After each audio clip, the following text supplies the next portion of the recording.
السلام علیکم ناظرین، آج ہم آپ کو پیسوں کے متعلق ایک وظیفہ بتانے جا رہے ہیں۔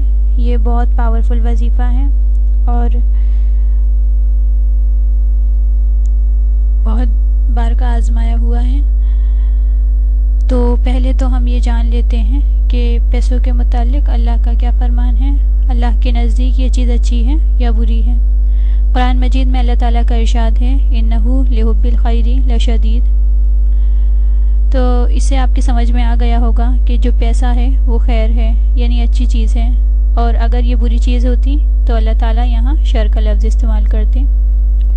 اگر پیسہ بری چیز ہوتی تو اللہ اپنے نبیوں کو تونگری میں نہیں رکھتے، جیسے کہ حضرت داؤد علیہ السلام، حضرت سلیمان علیہ السلام، حضرت یوسف علیہ السلام وغیرہ وغیرہ۔ کیا مثالیں ہیں ان کی، سبحان اللہ۔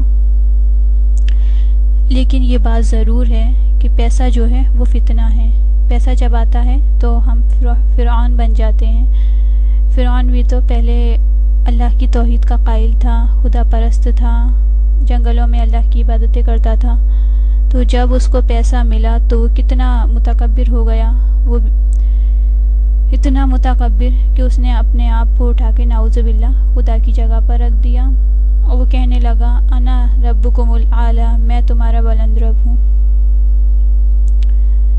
تو سب لوگ تو ایسے نہیں ہوتے، بہت سے لوگ اچھے بھی ہوتے ہیں جن کی اچھی نیتیں ہوتی ہیں، جو یہ کہتے ہیں کہ اگر اللہ ہمیں دے گا تو ہم اللہ کے ضرورت مند لوگوں تک پہنچائیں گے، اور جب ان کے پاس پیسہ نہیں ہوتا تو وہ فکر مند رہتے ہیں، اور جب ان کے پاس پیسہ آ جاتا ہے تو وہ بہت زیادہ اللہ کو یاد کرنے لگتے ہیں، اس کی عبادت میں مصروف ہو جاتے ہیں۔ تو اگر ہم سلیمان علیہ السلام کی بات کریں تو انہوں نے بھی تو اللہ سے مانگا تھا، تو اتنا پیسہ ان کو یوں ہی تو نہیں مل گیا۔ سلیمان علیہ السلام نے اللہ سے دعا کی تھی کہ اے اللہ، مجھے اتنا پیسہ دینا، مجھے ایسی بادشاہت دینا کہ جو نہ میرے آگے کسی کو ملی ہو اور نہ میرے پیچھے کسی کو ملے، یعنی جو نہ میرے بعد کسی کو ملے، جو نہ مجھ سے پہلے کسی کو ملی ہو اور نہ میرے بعد کسی کو ملے۔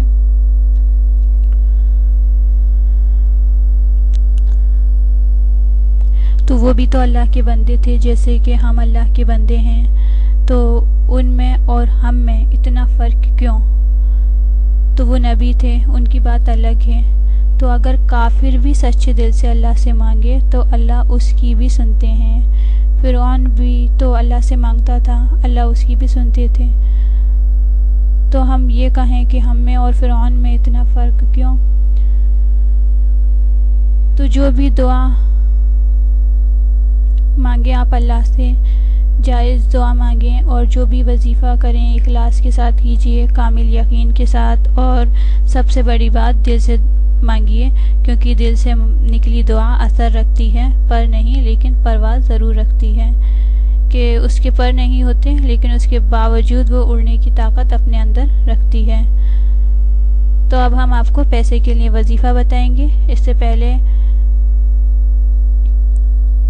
سے پہلے آپ چینل کو سبسکرائب کر دیجئے، ویڈیو کو لائک کر دیجئے، اور ہمارے ساتھ تبلیغ کے کام میں حصہ لینا چاہتے ہیں تو ویڈیو کو شیئر کیجئے اور ساتھ میں کمنٹس بھی کیجئے۔ وظیفہ اس طرح ہے کہ آپ کو روزانہ 70 مرتبہ اللہ کا نام یا غنیو پڑھنا ہے، اور اس عمل کو پابندی کے ساتھ کیجئے۔